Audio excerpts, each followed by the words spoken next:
শুনক আপুনি আজি অমিত শ্বাহ ডাঙৰীয়াই হোম মিনিষ্টাৰ ডাঙৰীয়াই এনেকা ভাষণ দিছে কোনো ভাৰতবাসীয়ে genuine Indian who had the blood of Indian, genuine Indian who respect the freedom fighters,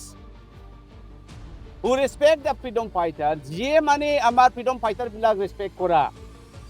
আৰু যিয়ে মানে এই সংবিধানক respect কৰা কোনো মানুহে অমিত শ্বাহৰ কথাটো মানি লোৱা নহ'ব আমি ইয়াৰে আজি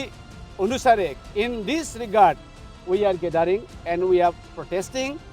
We are trying to have a peaceful rally and submit our memorandum to the President of India, Drupadi Murmu Danguriani. Kintu police amak ei gate porai jabole nidilo. Iman police poti dile. Ei khaki posakok teketokole disrespect kora nisna he lagise. Bharat borkok ami স্বাধীন koriba naparile heten without protest.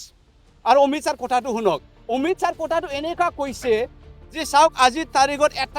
এটা switch টিপিলে লাইটবোৰ ওলাই আহে টুপুচ কৰি artificial world that does not mean that hey সূৰ্য তুমি মৰ্নিঙৰ একেবাৰে duty পালন কৰিবা দৰকাৰ নাই তোমাৰ দৰকাৰ কি আছে আজি মডাৰ্ণ যুগ এই চন্দ্ৰ এই ৰাতিৰ কিয় দিগদাৰ দি আছে অন্ধকাৰে থাক আমাৰ লাইট আছে আমাৰ জেনেৰেটৰ আছে আমাৰ সোলাৰ আছে হা তোমাক নালাগে এনেকা ক'ব পাৰিম নে অমিত শাহ ডাঙৰীয়া সেইটোৱে কৈছে যে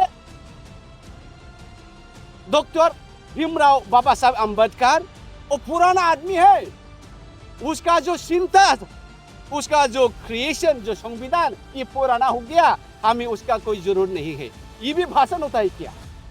और ऐसा बोला अमित शाह ने मेरा पिता ये पुराना जमाना का पिता था वो अनपढ़ था लेकिन मैं पढ़ा हो गया इसलिए मेरा पिता को मैं नहीं चाहिए दूसरा पिता मॉडर्न पिता को मैं पढ़ा लूंगा ये भी होता है क्या So this is how Mr. Omit Shah has addressed in the parliament and we are against this. We cannot tolerate, we cannot let them go as they like. This is the reason why we are here today showing so much of unpleasantness and the police procession is supporting this kind of unwanted speaking. And they are not allowing us to अच्छा नहीं हुआ, ये अच्छा नहीं हुआ. बहुत दुखजनक है. देश को हम ऐसा कर नहीं सकता है देश के लिए हम स्वाधीन किया है हजारों लाखों हमारा देशवासियों देश के लिए जीवन गवाया है और उसी को जानना चाहिए ना और पुलिस प्रशासन भी जैसा ही हिमंत बामा बोलते हैं ऐसा ही पालन करता है तो हमारा ये डेमोक्रेसी कैसा रहेगा देखिए श्रीलंका में क्या हुआ है श्रीलंका में सरकार नहीं है म्यांमार में सरकार नहीं है बांग्लादेश में भी ऐसा फाटने वाला है सरकार नहीं होगा और ऐसा बीजेपी सरकार रहते रहेगा तो हमारा देश भी ऐसा ही होगा साउथ में अलग होगा नॉर्थ में अलग होगा नॉर्थ ईस्ट भी अलग होगा तो ऐसा हम मिनिस्टर को हमको क्यों नहीं चाहिए क्यों चाहिए तो इसीलिए हम बहुत दुख प्रकाश किया है